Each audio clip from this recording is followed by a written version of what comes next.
The views expressed in this program do not reflect the views of the staff, management, or licensee of this station. This is 91.7 FM, WHUS Stores. I am Peddlin' Ron, and you are listening to Bicycle Talk, to be broadcast on October 11th, 2023 on WHUS 91.7 FM and WHUS.org.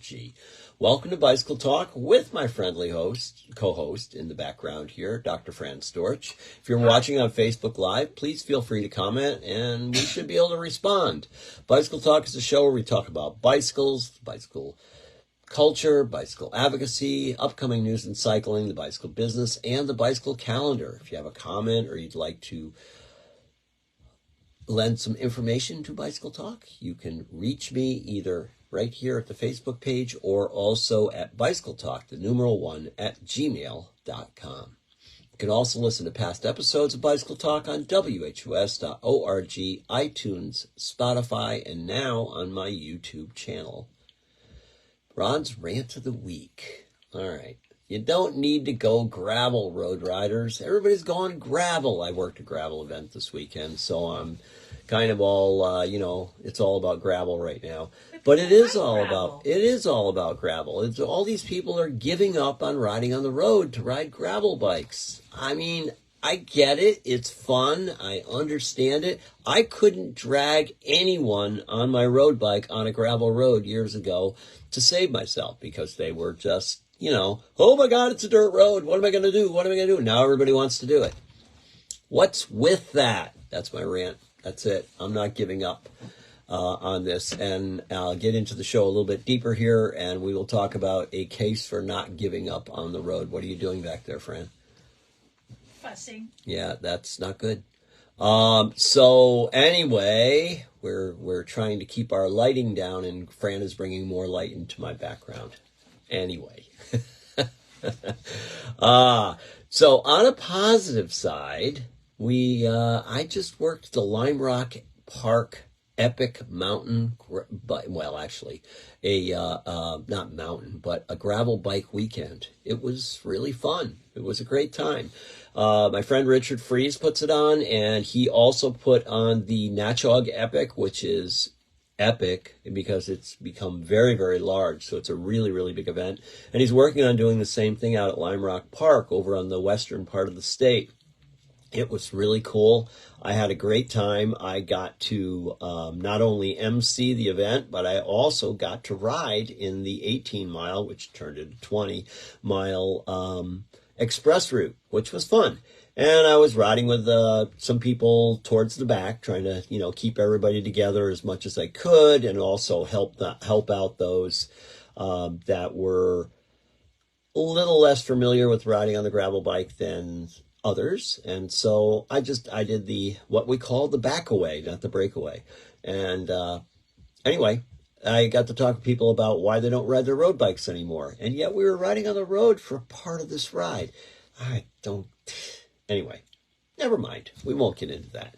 Yes, we will get into that. I'll talk about it later. So anyway, the ride was beautiful. It was way out in the western part of the state. It started at Lime Rock Park, and any of you who are into motor car racing, Lime Rock Park is kind of a special place, and it's where Paul Newman used to race his car, and it's just a fabulous facility. It was really, really cool.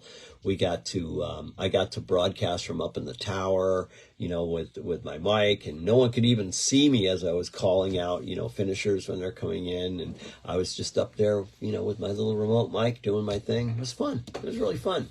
And it's just a beautiful way to finish, because what you do end up doing when you finish is you get onto the track and you do a complete lap around the track to finish. So you get to ride your bike where the race cars go, which is kind of cool.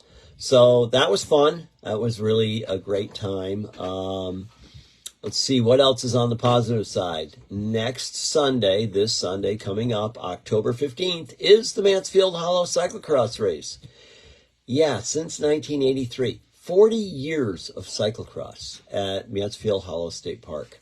I started it 40 years ago. We had a few interruptions along the way, and it continues to be one of the old-timer cyclocross races that happen here in New England. So I was one of the founding, or as Richard tells me, I am one of the grandfathers of New England cyclocross. Grandfathers. I don't have that much gray hair, do I? Maybe. Anyway, so anyway, the race is coming up. I'm frantically putting together everything I need to put together and make everything happen. Still got a few things that are coming in that were a little delayed, but that's okay. We're good. We're good. We're in good shape. Next thing on my positive side is working with my friend Richard Fries. This is a shout out to Richard. Richard has been an event coordinator for just a really, really long time, and as I have too. So we kind of have some history between the two of us, and we got to work together again this weekend, which was really, really fun. He's kind of like me in many ways. We both bounce around like pinballs, if you know what a pinball machine is, if you're that age to actually know what a pinball is. And so it's entertaining to work with us. Some people find it frustrating, but I find it entertaining. So I love working with Richard because, I just kind of watch him and I kind of laugh and then I go, oh my God, I'm going to be this in a week. And I will be. That's what's going to happen. I'm going to be the, classic race director who's like frantically pulling his hair out. I got a lot to pull out, but that's all right. So I got room there. But anyway, he did this thing. We had a staff meeting before everything happened. I just thought this was just brilliant. First of all, to have the staff meeting was brilliant. It was great. It was before registration opened, before anybody else arrived. And, we had a lot of people doing a lot of different jobs to make the whole event go off. But I loved the presentation. And so I took a picture of it and I have it here in front of me right now. So I just want to go over this, and it's titled Mantras. All right. Number 1, it's just a bike ride. Such a perfect thing. Anyway, number 2, do your job. Not anybody else's job, your job. So whatever you're assigned to do, you do. Hey, I've got you, you're doing parking. So that's it. You don't do anything else. And when you're done doing parking, you can come back and talk to me, but your job is to do parking or whatever it is, speak in plural. We, not I. That's a good one. Yeah. No, I is not a word you use when you're doing an event. You talk about we because we are a team and we work together, and that's the way it works. And it's great. It's great. It's good. Very good thing. Here's a favorite. Number 4, be a flight attendant, not a cop. Right. So what's the difference between a flight attendant and a flight attendant is there to make everybody feel good and get things taken care of if things need to get taken care of, not to scream and yell at people, but to just keep everyone calm in a very calm and rational way. So great. That's good. He has a thing called the Marriott Rule here, which I don't 100% remember what the Marriott Rule is, but I believe it's a kindness and level-headed presentation type of thing. Like, it's so nice to have you here today. What can we do for you? How can I be of service? That sort of thing. That's what you're doing. That's a good mantra. I like that. Don't run, walk. Now, this one I kind of looked at and said, well, what's that all about?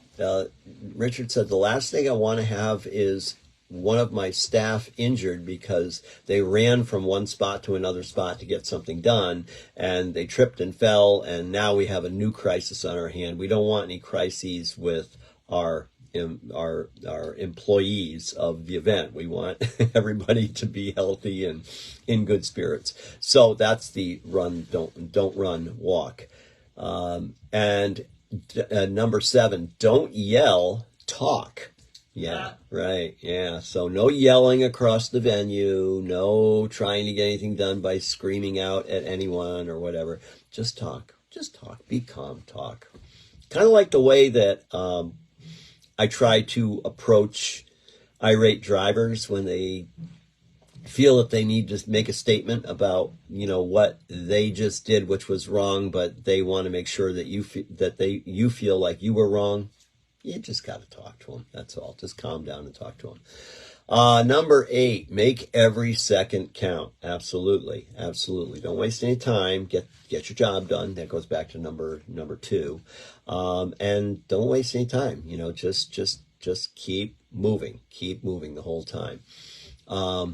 Which brings me to a note where I'm finishing up my 18/20 mile ride, and I'm coming in, and as I'm going through, Richard is directing traffic into the track, and he's like, "All right, Ron, welcome back." He goes, "Can you get on the mic as soon as you get back?" So, anyway, it's just got every second counts. So, if you think, this is a good one. Number 9, if you think you're going too slow, go a little slower. Yeah, just slow down, calm down, breathe. We had a yoga instructor there from Kripalu Yoga, and she actually was leading us in yoga the night before, which didn't happen actually, but she's very nice. She's very nice about it, but no one really wanted to do the yoga, which is unfortunate. I would love to do the yoga with a trained 17-year Kripalu specialist. Absolutely, that would be great. Oh, I know you would have done it, Fran, and you sound like you're in another room from all the way back there. Remember? We need to get closer to the mic. Anyway, so she actually did a relaxation breathing chant to start the ride yesterday, which was kind of cool. I don't think anyone's ever done that before. Richard says no one's ever done it before, so I'm going to assume he's right. But anyway, so that's number 9. And remember from the beginning, number 10, it's just a bike ride. That's it. It's just a bike ride. Okay? Don't get all bent out of shape about anything. It's just a bike ride. That's all it is. So these rides are kind of cool because there are segments out there on the course, and those segments are timed. And we have a really cool timing service that does this for us, and they have mats out on the course. And so the segment is timed, and they take the top 3 times, and that's how they score the winner of the event, the winner of the not race, because this isn't a race, but it's kind of a race. It's just kind of a race within a race. So it's just what it is. But anyway, I just wanted to go over Richard's mantras because I just think they're great. I love it. It was funny. It was amusing. I was smiling the entire time he was making this presentation, and he kept looking over at me. We were just kind of smiling back and forth with one another because he knows I know. We've both been down this road before. If you know, you know. If you know, you know. Well, if you've been an event promoter for over 20 years, you kind of get an idea that, all this stuff kind of makes sense. And I thought it was brilliant, and I might steal some of this stuff from Richard because I think, he's got some good suggestions here. It's really good. I just want all my people to be happy so that they come back and do it again the following year. And I've been told that if I have a bottle of something very, very cold in my freezer for after it's all over on Sunday night, that my friend Christian will join me for a little drink. Tipple. A little tickle. A tickle? Tipple. A tipple? Is it Yes. a tipple or a tickle? Tipple. It's a tipple. All right. So anyway, moving on. Mechanical minute and cycling tips. Taping and gluing tubulars the Belgian way. Yeah, tubular tires on cyclocross bikes. All right, yeah, some people are still running them, and I don't blame them. I would not run anything but that if I were in a very competitive place, because you've probably heard it here before. I'm not a big tubeless tire guy on a road/cross bike. I think they're wonderful on mountain bikes. I think it's a great invention. It works really well. But I'm just not really thrilled with the whole idea about putting it on a road style or mountain style bike, because you can burp them and they will, let out a little bit of sealant and they'll let out a little bit of air, or you can go for the full-blown belch, where they don't just burp, they literally throw up. And when they do that, you are without tires. You are without tires completely. And I've seen it happen so many times. And you see a rider running back to the pit, and they get into the pit and they have to take their pit bike out, and their pit bike just happens to have a pair of tubular tires on it. Should have done that in the first place. But they were convinced by either their friends or the local bike shop or whoever said that tubeless is the answer. The tubular tires are old school. You should never go there. Well, you know what? There's a little BS there. I'll leave it at that. I can't really swear on the radio because I'm not allowed to do that, but we know what I'm talking about. So taping and gluing tubulars the Belgian way. Why did I bring this up? Because people are still doing this. So I just kind of wanted to go over this and talk about it a little bit and, let you know what this is all about. So it brings me to a story where a friend of mine called and said, "Hey, Ron, my boyfriend just rolled two freshly glued tires off of his rims at his first cross race. Can you help me?" And I asked who glued them, and she said, well, it was XYZ Bike Shop, and I guess they didn't really know. And I said, oh God, they probably just glued them on with a couple of layers of glue, and that was it. And yeah, that doesn't work when you're riding tires at 20 pounds of pressure on off-camber surfaces. And you can do that with tubulars, and you can do it with tubeless too, but boy, you're taking a huge risk, because that's when they, like, what did I say? Not burp, belch? Yeah, more throw up. Anyway, so to glue a tubular tire on properly, there is something called the Belgian method.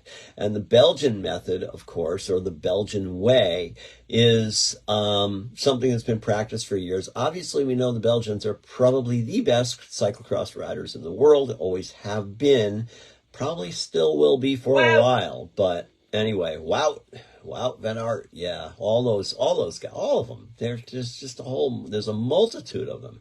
They're also becoming these top star professional cyclocross stars are all becoming great one-day racers too. They're all turning into the Monument winners.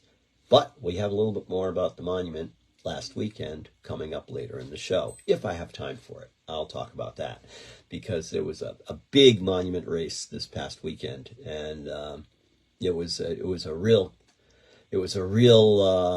question as to who of the big superstars were going to win it. And anyway, we'll talk about that later if I get around to it. So let's talk about the multi-step process of gluing cyclocross tires. It is overwhelming. Yeah, sure it is. But this is what you have to do. And this is what I ended up doing for my friend.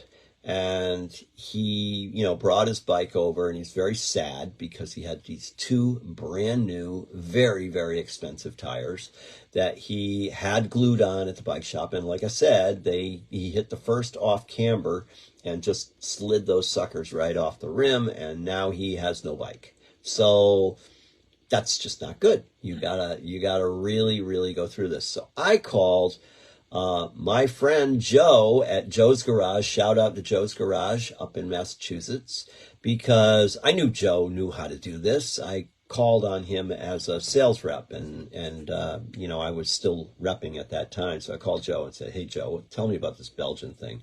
Is it really true? Do you really have to do it? He goes, don't even second guess it, Ron. It works. It really does. I said, what happens when you want to take the tires off? And he goes, give yourself some time when you want to take the tires off. It's not an easy thing, but he said, they won't come off if you do this. You totally won't come off if you do this. So what do? What is the Belgian concoction? That's a good question. So here it comes. You use rim tape. I'm not a fan of rim tape. I've never been a fan of rim tape. I like glue, but I'm just riding on the road, so I don't need anything more than glue on the road if I glue my tires properly. That opens yet another can of worms, and I've watched people not glue their wheels properly either, and then they'll roll a tire. So you're saying, why do I want to ride tubulars, right? This is crazy. I'm gonna roll a tire. What's that all about? When you got them on right, there's nothing like riding on a tubular. And it's, it just, on the road bike, it adheres to the road better when you're going into turns. I think that's my favorite part about it is I can pretty much carve out a downhill on my tubulars with so much more confidence on those tires than I have on my clinchers. I just think my clinchers are a little not so great. I am told that the new tubeless ones are much, much better.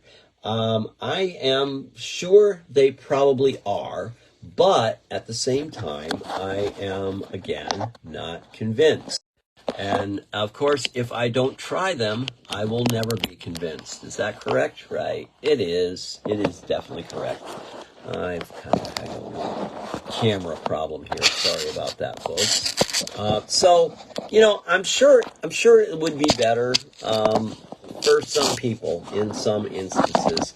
I know that there are many people that complain about tubular tires because they're expensive and, getting all that glue all over you and all that stuff. But, that doesn't really bother me. I don't really get all that glue all over me. So I don't care. Because I know how to do it. And I've been doing it for so long that it's really not an issue for me. But anyway, tape. Tape is what it's all about. Use this tubular tape, all right? So there's a number of companies that make it. Tufo makes it. Vittoria makes it. There's newer tapes now that are even better than the old tapes are. I have friends who only tape their tires now and don't use glue anymore. But, you gotta just use, anyway, the way it works. Simple, simple, simple. After stretching the tubular tire, apply one coat of your glue to the rim and the tire and let it set for 24 hours. Now, here's the big thing here. You must stretch your tubular tires. If you're going to glue a tubular tire, you do not take it what we call green and try to put it onto the rim. My tubular tires, if I'm putting it on a rim, it's been sitting on a dry rim for 6 months, maybe a year. I let them age. I let them stretch out a little bit. And they are so much easier to work with when they were already stretched to the shape of a rim. So I have a couple of old dead wheels that I use for doing that. I think it's a really, really good idea. And I stretch them over the rim and I put some air on the tires. I don't fully inflate them. I partially inflate them, just enough to give them enough shape so that they're going to be in the shape that I want them to be in when I actually get around to gluing them. So anyway, a little bit on the tire, a little bit on the rim. Not a big little bit on the tire kind of guy, because then things can get messy, but you really got to let that tire set up pretty good before you want to touch it and put it on, or else you are going to be wearing the glue. And the glue, really, it works so well, it doesn't wear off very quickly. So anyway, second, you apply a second thin layer of glue to the rim and the tire. Once again, I don't go with the tire because I really only do one layer on the tire, not two. But you can do two. If you want to take the time to do that. Once again, you have to take the time to make sure that it dries enough so you don't end up wearing it. So then you're adding the tubular tape to the rim. Okay, so you're taping over the 2 layers of glue you've already put on the rim. Seems excessive? Yeah, it is. But guess what? It works. It really, really works. And then So you add the tubular tape onto the rim and pressing it into the rim, and that kind of smooths the tape out. So you're pushing down on it and smoothing it out. You peel the backing off the tape because it's double-sided, sticky-sided. So you then, because that's how you're pushing in on the backing piece, and then that reveals the other side, adhesive side of the tape, and you put another, hang on tight, another thin layer of glue over the tape onto the rim. Seems like a lot, doesn't it? It really does. I did it, the first time I did it, I went, boy, this just seems excessive. But let me tell you, you need vice grips to pull those tires off afterwards. It really, really works. So now you put your tire onto the rim. When you put your tire on the rim, critical part, valve goes in the valve hole first. Make sure you've got a hard, clean surface that you're pushing down against, and then you start from the valve and you work your way around, sort of like you would if you were putting a clincher tire on, always working away from the valve. You push and push and push and push until you get to the other side, and then you grab the tire, lift it up, and drop it down onto the rim. Now you inflate your tubular to about 80 psi, and make sure it's properly seated and centered on the rim while the glue is still a little tacky and you can still move it around. And then lower the pressure down around 50 or 60 pounds and let the glue cure. That's it. Not that hard. I mean, it's time consuming. It's a little tedious, but you will not ever roll one of these tires if you do that. So that's the way to deal with the rolling tubular tire problem that some people may have. I still see people rolling tubulars in races, and it's like, who glued your tires, man? That's the first question you ask. Who glued your tires? Well, I did it. Yeah? Did you use the Belgian method? The what? Right. Enough said. So, yeah, that's the way the pros do it. It really, really works. It seems excessive, and yes, it is going to add some extra weight onto your wheels, and that is revolving weight because it's way on the outside, but who cares if your tire stays on? I'm not a big believer in riding on equipment that could have a problem with failure when you're racing your bike. Just you're not a pro, or maybe you are a pro. If you're a pro and you're listening to Bicycle Talk, I'm questioning why, but reach out to me. I'd love to talk to you. So anyway, you're not a pro, and you know, just it doesn't really matter. It matters that you finish your race. You paid good money to get into the event. You want to finish the event. You want to go home and say, hey, I didn't have any mechanicals today. That's good. That's a good thing. So I'm not a big believer in super lightweight equipment on amateur racers. Unless you're, looking to become a pro, and that's the direction that you're heading, and you're going to be uber and ultra competitive because of that. Otherwise, who cares? Equipment failure will take you out of a race. Equipment failure will end your race. And now you have no results. That's enough said. So anyway, now you've got these tires and they are stuck on there. And boy, trying to get them off is really, really tricky. You gotta, it says here, use a butter knife to gently peel the glue off the rim. I have a very heavy duty tire lever that I actually stick in my sew-up sock when I'm out riding, and if I get a flat, I can always use that. It's very, very heavy duty. It's made by Lezyne. It also has a very strong functional item on the other side of it called a bottle opener. So if you need to, pop a bottle open, you've got the tool. But it's real heavy. You're not going to bend it. And if you have to use that to peel the tire off, then great. That's it. That's how you do it.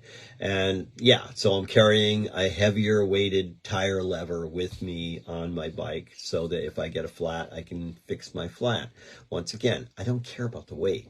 I care about the function, and I care about not having to deal with problems. So, and when I do deal with a problem, I want to make sure I can do it right. So I'll carry a little extra weight with me. Who cares? I don't care, obviously. So anyway, we are moving on here with tubular. I think that pretty much covers it, really. So the question is, if you've never ridden with a glued-on tubular tire for cyclocross, why not? Why not? It's a great thing. It really, really works well. So it's cool. It's a whole lot of fun, and that would be that. I think it's the better way to go.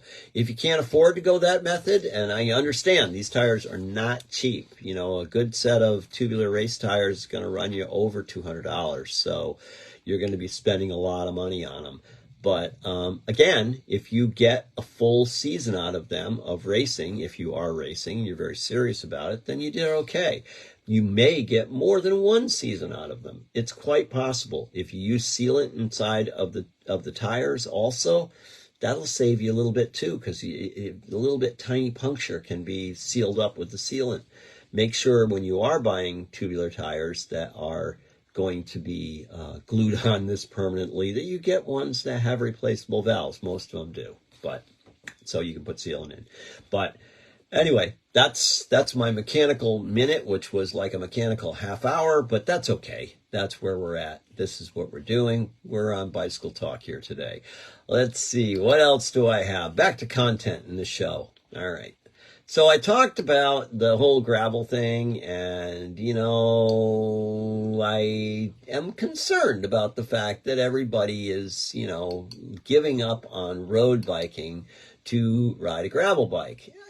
I get it. I kind of get it. You know, it certainly has its merits, but don't give up on the road.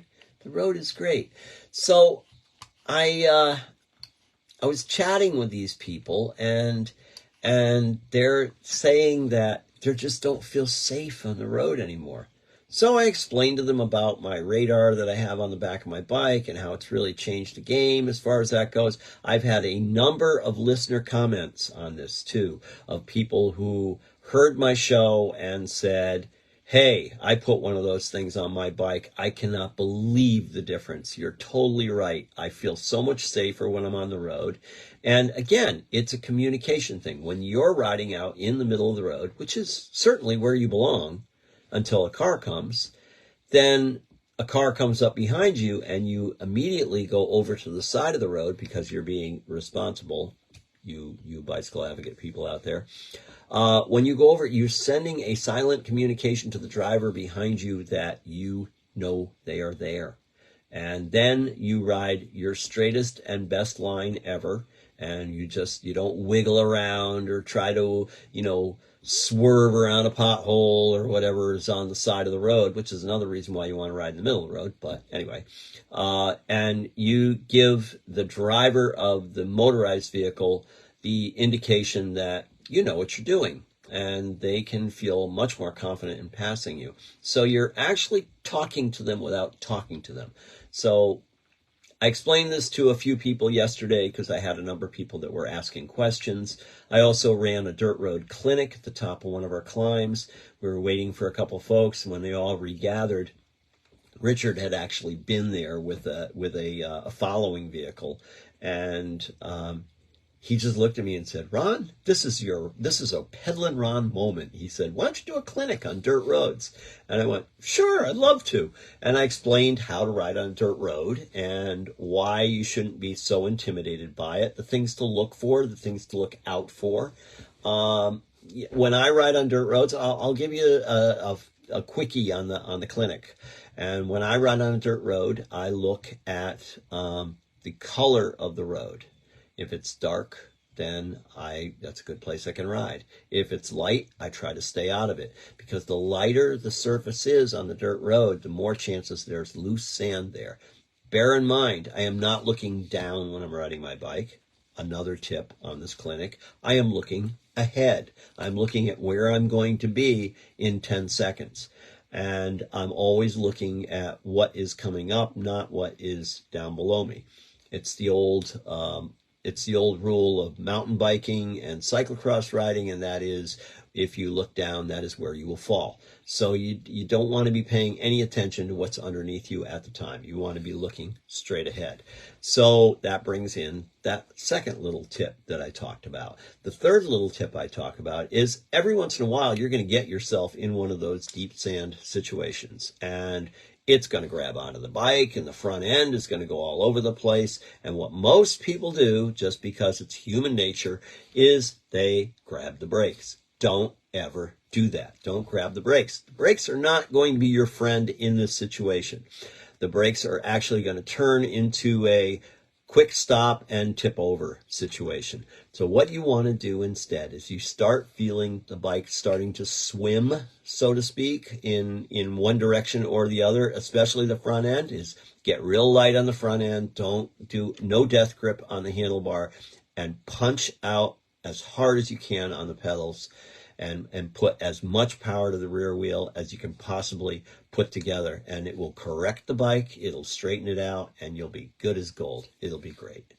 So I had a lot of people that came up to me afterwards and said, gee, thanks so much. I had no idea. And I tried that. It works. It definitely works. And so that's the things you learn.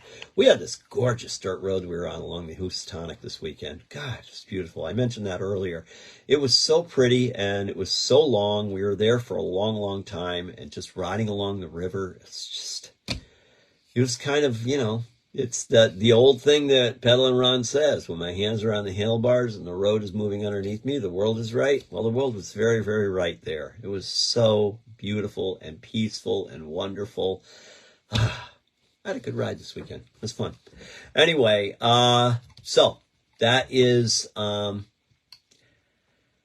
that still brings us back to that same question. Why are people giving up on the road bike? I don't think you need to give up on the road bike. I think the road bike is great. I think that, I think that it's overrated how dangerous it may be with cars and traffic.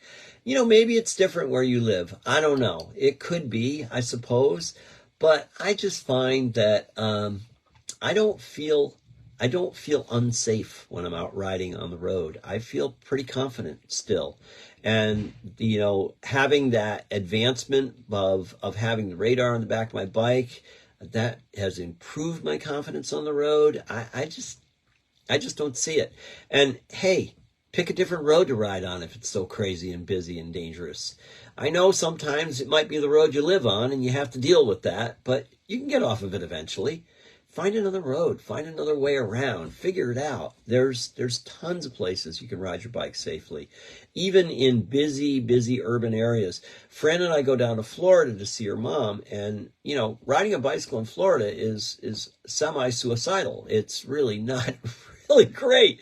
You've got a mix of large cars and trucks, along with drivers that are, let me see, how can I be kind about this? As old as or older than me. Not that it should be a problem as you get older, that you don't drive your car as well as you used to when you were younger, or have the same reaction times and all that. But, there's a large population of elderly people that live where Fran's mom lives, which is why Fran's mom lives there. That's the whole point. But, so, there's some risk involved. Do I feel better if I have a radar on the back of my bike? Certainly down there. Oh my God, yes. Absolutely. It's essential. And, they do have bike lanes. They do have trails. We ride on a trail down there, which is very, very nice. It's, you gotta watch. You gotta be a little more aware. Mirrors and radars are pretty much required, I think, in high traffic situations. But I have a friend, shout out to my friend Ellen, who lives down in Venice, Florida. And she moved down there a number of years ago, and she showed Fran one time when Fran was down there all the little neighborhood tricks of riding through the neighborhoods from one road to another road, but really kind of using all the places where people live and don't drive their cars as much because most of them are parked in the neighborhood, or they're just getting home, or they're just leaving, but it reduces the number of cars, bringing me to Ron's rule of roads with names, not numbers. Yeah, stay off the main roads. Don't be silly. I know your main road is faster and it gives you a better Strava segment. I don't care. Really, it doesn't matter. You're not a professional racer. Or, as I said earlier, if you are, reach out to me. I'd love to talk to you. But if you're going to stay alive out on the road, you got to think like in a different way. You got to think like a cyclist. You got to think like, I want to do this for the rest of my life. And I don't want my life to be over with every time I get on a bike. That's not what you're looking for. So be smart about it. And, you could still have the gravel bike. You could still do the gravel thing. It's really fun. I will say it is fun. Is it the thing that I'm just driving to do, like, because I can't wait for the next gravel ride? Absolutely not. I just like to ride my bike. And if I happen to see a dirt road on my ride that I can turn down onto because, hey, I haven't been down that one before, that looks cool, I'm going to do it on any tires. I'm not going to have a gravel bike for it. I'm going to do it on my road bike. Or, better yet, find yourself a good, if you're looking for a new bike and you're looking for the possibility of a gravel bike, why not get a gravel bike and a set of road wheels with it? So you have an option of going back and forth. Yeah, it's going to be a little heavier. It's going to be a little slower, but it can function just like a road bike can, and you're able to use it in that manner. So can you use a gravel bike as a road bike? And this is where we get into the next part of my discussion today. And the answer is you can definitely use a gravel bike as a road bike. There are a few small limitations you might run into depending on how you like to ride, but it could be important, or it may not be important at all. So yeah, okay, what are my limitations? Well, your limitation for the first one I think of is the gravel bike's going to be heavy. But is that a problem when your gravel bike is also much more comfortable and you've got more rubber on the road because of it, because you're not bouncing around all over the place? That's a good thing. So if you're a road bike racer, then gravel bike is probably not going to work as well as a primary bike. But if you're not a racer and you're just a casual rider or a recreational rider, maybe you're a rider that, pumps out, 5 to 10,000 miles a year.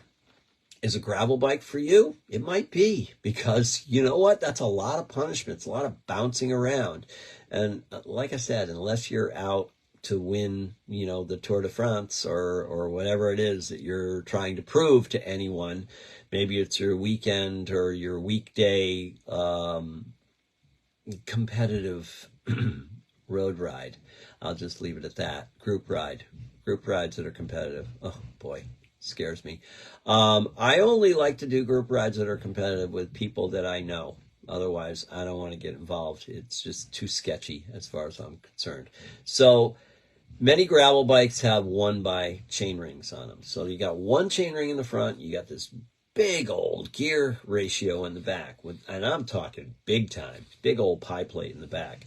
And it won't have enough high gears when the speeds get super fast, like 26 or 30 miles an hour or faster. But who does that?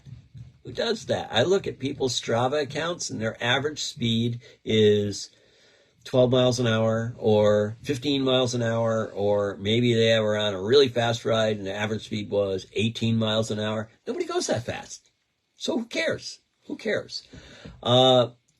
If you're in a road race, then yeah, you care. You care because you are going to go that fast. So 26 to 30 miles an hour is not unachievable.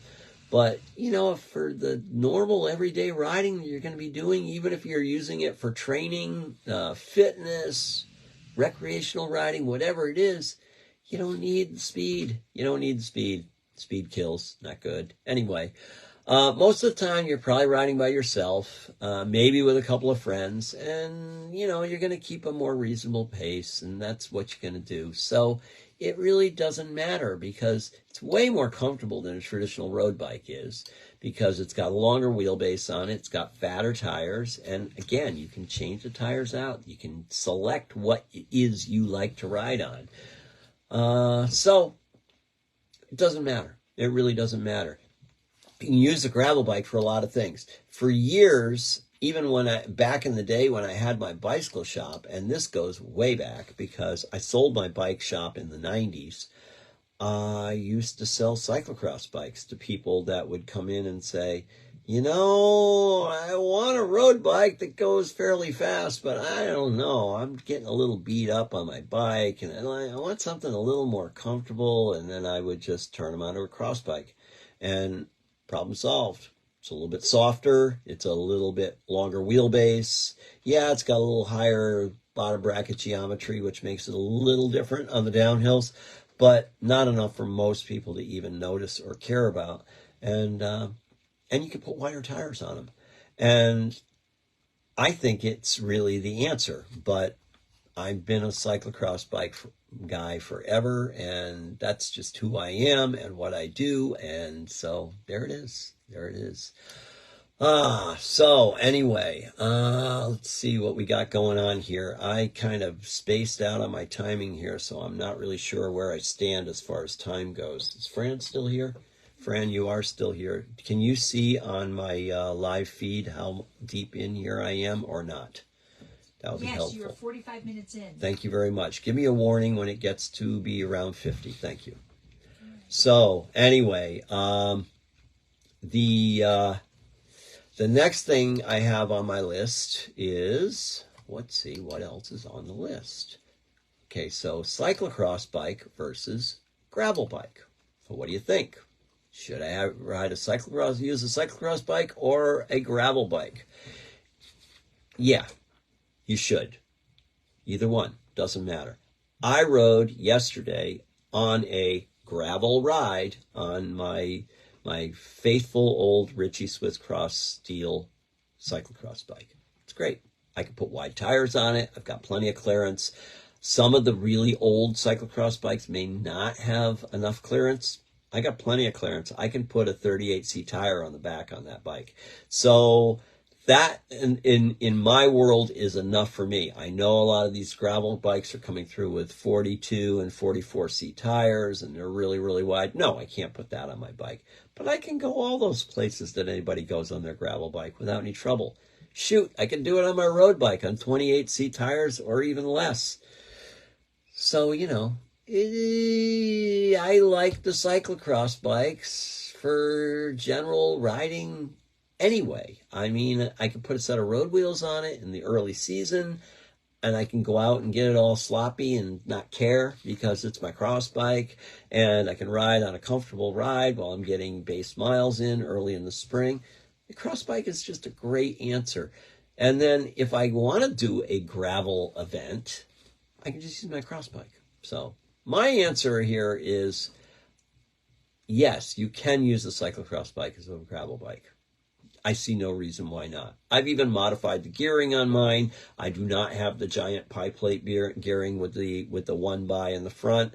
I've got a two gears in the front, and I took an old triple crankset and I used the inside 22 tooth chain ring, and the outside is a 32 tooth chain ring. I think 32 or 34, can't remember exactly. But I got lots of gears. I got tons of gears, and it works just fine. So, whatever. Can you adapt your cross bike for general off-road riding? I got a little bullet points here. And yeah, you can. I have shown up on numerous quote-unquote mountain bike rides with my cross bike. Yeah, I'm not going to be able to ride it over, gigantic logs and weird stuff like sometimes these mountain bike folks get into, but I can pretty much go where they go, and it's not a problem. And if I can't, I have the ability to get off my bike, throw it on my shoulder, and run with it, and I'm fine. I'm still at point A to B faster than they are. Not that speed matters, because you got to be careful going fast off-road. You can get hurt. You got to be careful going fast anywhere. You can get hurt. But that's it. That's all I got. I'm going to move on. Mansfield Hollow, October 15th. Yeah, this is a classic. It's next Sunday, and it is at Mansfield Hollow State Park. If you are local and in the area, we would love to see you. You can go on Bike Reg and sign up. Please sign up early if you can. I need more people to sign up to pay my bills so that I can continue to put on a great race, and I would love to see you there. If you are watching this video and you are local, or if you are listening to this podcast and you are local, then you can simply reach out to me, please. I could use some help. I could use some serious help. So I am going to give you a little bit of a preview of what to expect, because Keith and I have been down there playing around on the course, and we've got some ideas. Some things to expect is the Belgian steps will be back next year.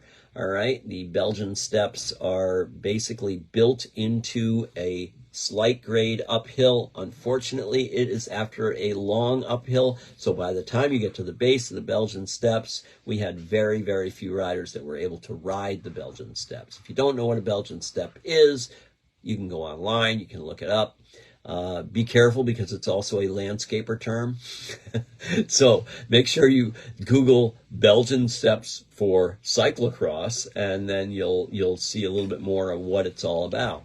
Now, when you do that, you're also going to see a number of stairs type situations that these riders get into when they're racing cross. And you'll see that there are a few extremely talented people out there that can actually ride up steps with very little trouble whatsoever. And they do this, they do something called the pump hop. Okay, how to do a pump hop. You're centered, you've got heavy feet, light hands as always.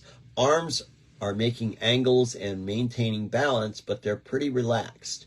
The real power comes from your hips and your legs, supported by a strong core.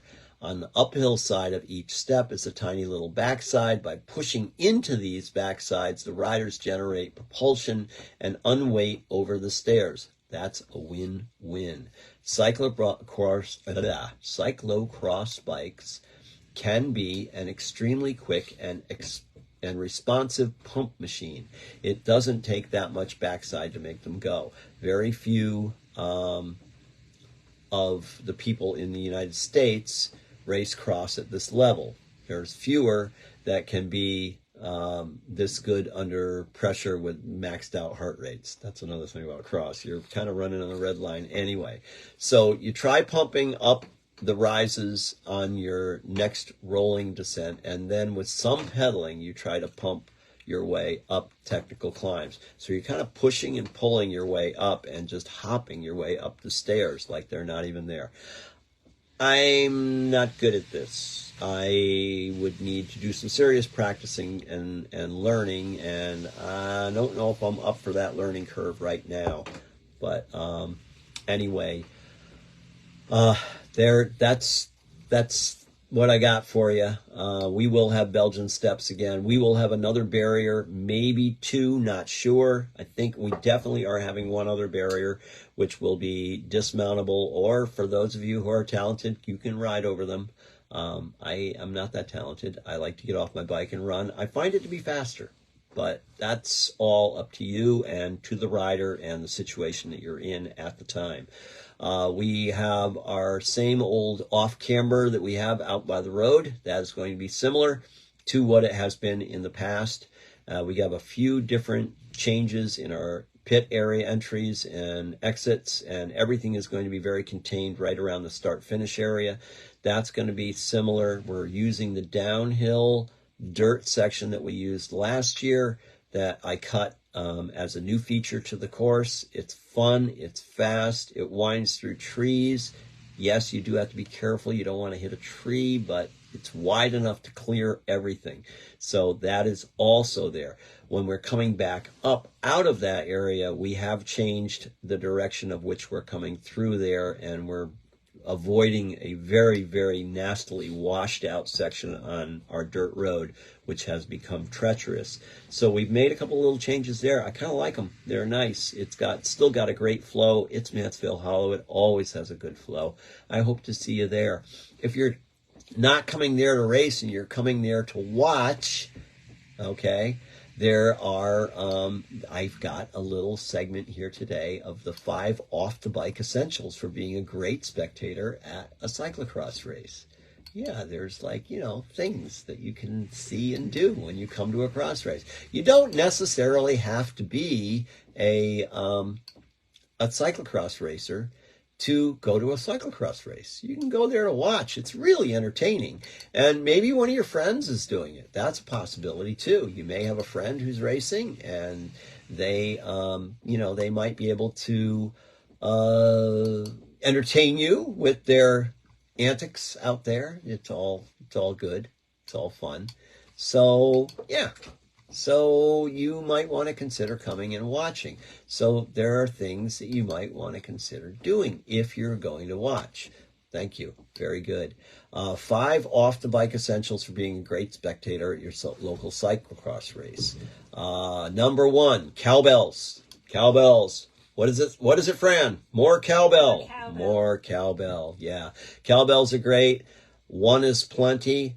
2 is fine. 8 are great. Whatever, however many cowbells, as much noise as you can make when the riders go by, it just really makes a great time. You can use other noisemakers such as, vuvuzelas, horns and drums. Nothing gets the racers more pumped up than when you're making a lot of noise when they go by. That's a good thing. We're not going to do cash for dollar grabs at our race because we don't do that. But I have seen it at other races where people put cash in various parts of their body and that the riders come by and they grab the cash away from them as they go by. Yeah, it's a fun thing to do. I'm not going to do it. Somehow that seems to be related to the beer tent, which is also something that we can't do because we're in a state park. Flags. You can show your support with a flag, wave your flag. Costumes. Yeah, dress up, have fun. We have a chicken. You can do this. If you have a Halloween costume or whatever you want to wear, come to the cross race. It'll be great. And of course, cardboard heads. If you have a cardboard head, then that is also a cool thing you can do. I am completely running out of time here, so I got to move on. I hope to see some of you at Mansfield Hollow Cyclocross this year. It is this Sunday coming up. We do have pre-rides and practices on Thursday evenings. So please, please, please come by and check it all out. Ongoing, there is the bicycle game in Hartford, still going on at the Connecticut Historical Society.